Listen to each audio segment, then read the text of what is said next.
Hey! Yeah? I need your help with something.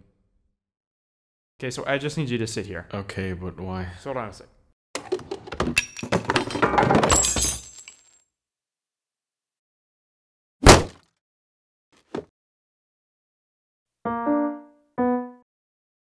Do you think it's been a minute yet? Yeah, probably. Fuck, it has been too long since I just sat down and talked about video games. For real, I've been working on this script since before the Christmas video. So, music. I think it's pretty good. Wait, just bear with me for a sec. Just think of your favorite soundtrack or song from a game. Okay, so there's a number of reasons you could like that, but it's safe to say that it made the game better, right? Yeah, that's what adaptive music is about. It's about the music adapting to what's going on up here, which is good. It's also about being good.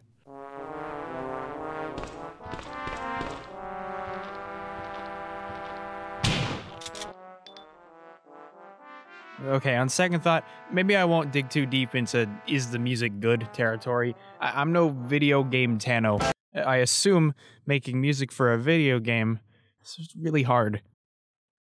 It isn't enough just to write good music, no. Like, making music work in tandem with the game itself is equally important, and I assume that would make it harder. There are two sides to successful game audio, in my opinion, and you have to know how to write good music, first of all.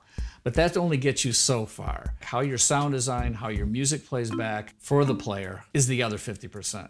So the absolute best sound design, the absolute best music that's implemented poorly is a failure.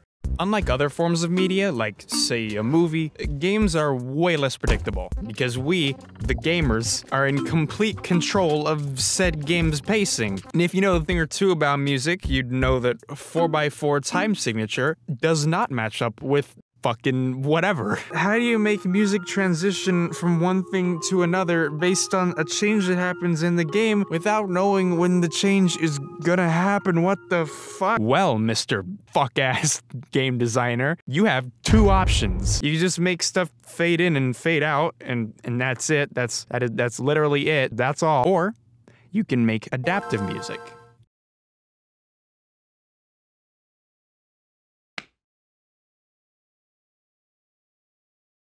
This is the part where you say, "What is adaptive music?" ? I'm glad you asked! Back in the Stone Age, having music at all was impressive, and so transitions didn't exist. Wait, are you not going to talk more about Sorry, whose channel is it? Basically, songs start, stop, skip, and that's fucking it. This still exists today. Although usually the approach is a little less. Thing is, Frogger was different in that every time you got a frog to the end, a new melody was played.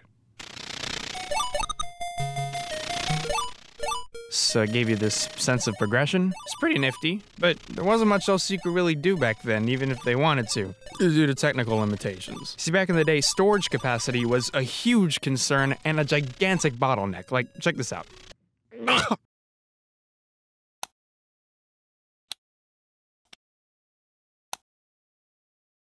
This file takes up more space than the entirety of an NES cartridge's memory. So to get around that, games would use a variety of clever techniques, such as literally generating music on the fly and aggressive file compression. Which is why stuff sounded like this. Thing is though, whereas with something like the NES, where you could only play upwards of 5 doots at once, PCs had the unique advantage and disadvantage of being able to use whatever the end user happened to have. Whether that be a $700 studio-grade synthesizer used to make real, actual music, or a shitty computer speaker. And to a degree, they'd all work.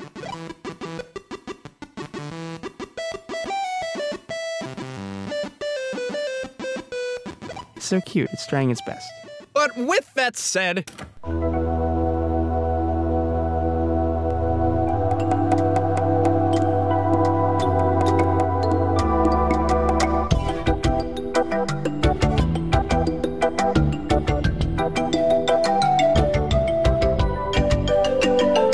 As technology progressed, so too did our ability to do more interesting and complex things. Like, you could play video games in your home. There was this thing called the World Wide Web, you would know it, but like, it would let you watch porn for free. Dude, I know.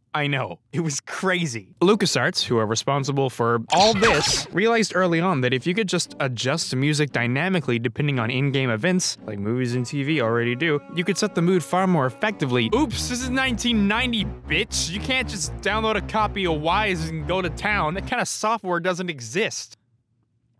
So instead, they just said, fuck it, we'll make one. It was called iMuse, and its sole purpose was to handle music in a way that allowed it to play continuously, instead of stopping and starting like Frogger and its several sequels, including but not limited to Frogger's Journey, the Forgotten Relic. And because making an entire new piece of middleware from scratch alongside a game set to release within the year wasn't hard enough, they also just decided, hey, what if we made it so that every location, which there are several, all had their own music? And also, you know, wouldn't it be really cool if we wrote more than 200 transitional pieces of music? Hey, and what if we replaced our blood with coffee, right? iMuse was super powerful, but I'd argue its coolest feature was its ability to mix horizontally. Basically, that means it could seamlessly segue between songs, and a computer being able to do that in 1990 is witchcraft. And debatably the craziest part of all of that is that it was implemented so discreetly that you might not even notice unless you were paying close attention.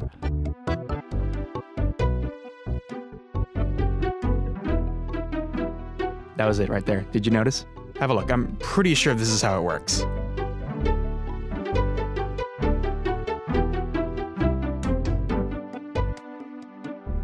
Today there are loads of games that still do stuff like this, but it's usually just fade in, fade out.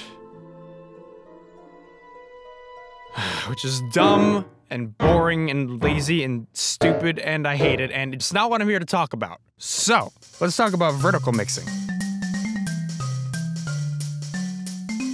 Unlike horizontal, where you're essentially going from one idea to the next smoothly, vertical is all about swapping out different parts of a single idea dynamically. Banjo-Kazooie is another early example of this done really well. It's a deceptively simple game, but one of the greatest strengths it has is its atmosphere, which is mostly achieved through its art, its level design, and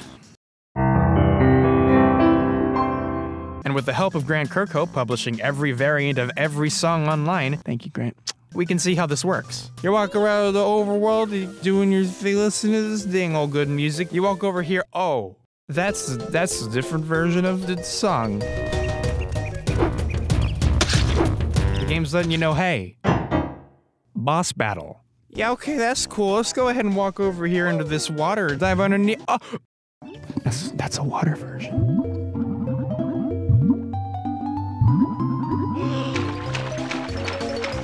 Like in Monkey Island, certain areas or environments act as trigger points for the music to swap between versions.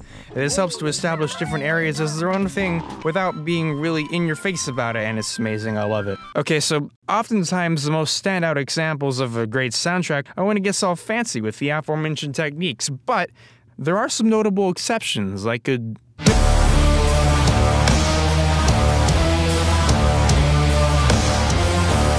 living legend, aka Doom composer Mick Gordon, stated during a GDC talk that the music was intentionally left mostly static because it better fit the flow of gameplay. What he did do to keep stuff from getting too repetitive, though, was set up different versions of the song's riffs, verses, bridges, and refrains to let the game randomly cycle through them. You basically get a different version of you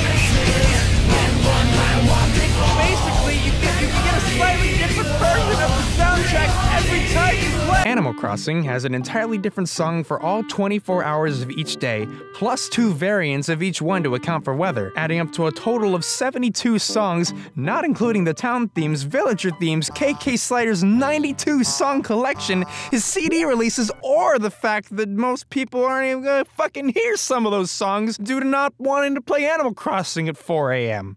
They're not degenerates. They didn't gotta do that. But they did, and it's cool. God, fucking nobody does this stuff like Nintendo. Like, okay, Mario Odyssey has so many cute little touches. Like how when you travel through a power line, the sound effect changes the key to match the background music. Or like how when you hop into classic levels, the music changes to an 8-bit rendition of the same thing. Or how the pause menu, like, remember the observatory theme in Mario Galaxy? Yeah, you do. It was fucking gorgeous. Look at this.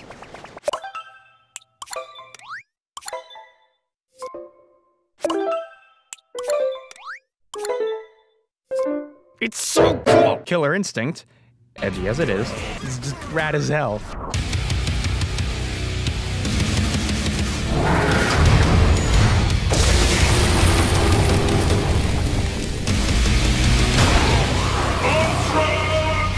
Imagine being in a room full of people when that happens. They'd go fucking insane. Portal 2 from Valve, God rest their soul, was absolutely filled with little quirks and homages, like when you get close to the... Did I accidentally fizzle that before you could complete the test? When you get close to the companion cube, a little tune plays. That's nice. It also happens to be the exact same motif that also appears as the light bridge sound effect.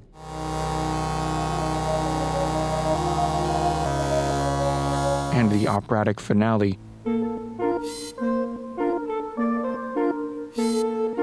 And probably some other shit, I don't know. The Need for Speed Most Wanted.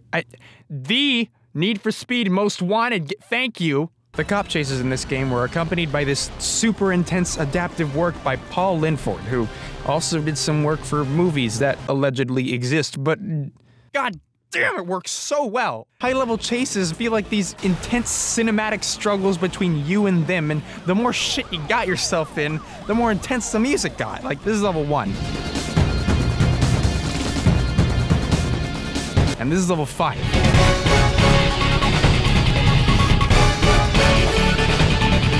There were different tunes for different speeds and situations and heat levels, and not a hint of linear script to be found until the end. It's fucking art! And by that I mean, it's pretty cool, you know, for a video game. But let's get serious. Let's get one thing straight here. Mario Kart, it's not a video game. It's a rite of passage. Losing in Mario Kart, especially to your snot-nosed gremlin of a sibling, would ruin your fucking year. Jasmine, if you're watching, might have planned your death a couple times, might have talked to a dark web hitman at some point. Just, you know, don't use the blue shell in the third lap when I'm in first. That's just not okay. Unless I do it. This video wouldn't exist if it weren't for Mario Kart Wii. Like, I spent an unhealthy amount of time on this game. From April 27th, 2008 to April 28th, 2017, this is where boys became men. Those don't count. There is a musical cue for pretty much every single thing that happens in this game, and it's all dynamic.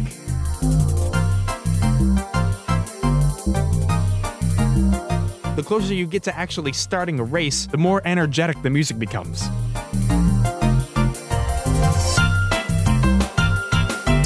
Some people might say this is a small detail, but when you're 12 years old, that's enough to make you feel like you're signing up for a fucking war.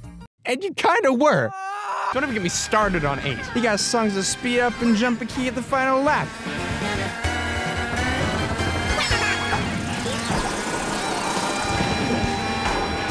You got a song with multiple versions for different areas of the map.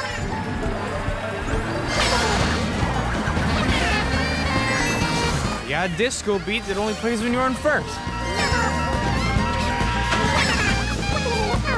You got sound effects created by things in the course that always match the beat and the key of the song it's in. You got an entire course with a big band symphony that hypes you up all the way to the finish. Yes, I am referring to Baby Park.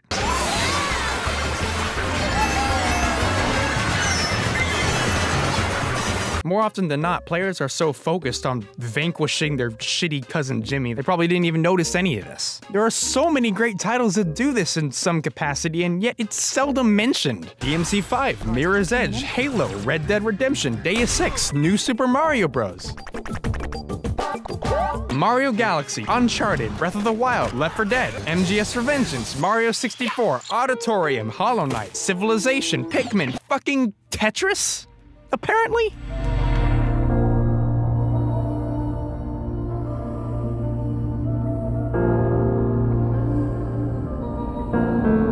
Okay, that's actually really cool, fuck you. I could go on for hours about how much I love this shit. I probably am down in the comments, but if there's a central point I want to hit home on, it's that Man, I don't know, it's cool as hell. God damn it, more people need to notice. And to put it pretentiously, games are most effective when every single element works in perfect harmony. And I feel it's a shame that this kind of attention often goes unnoticed by the passive player and underutilized by most developers. I'm going away now, goodbye.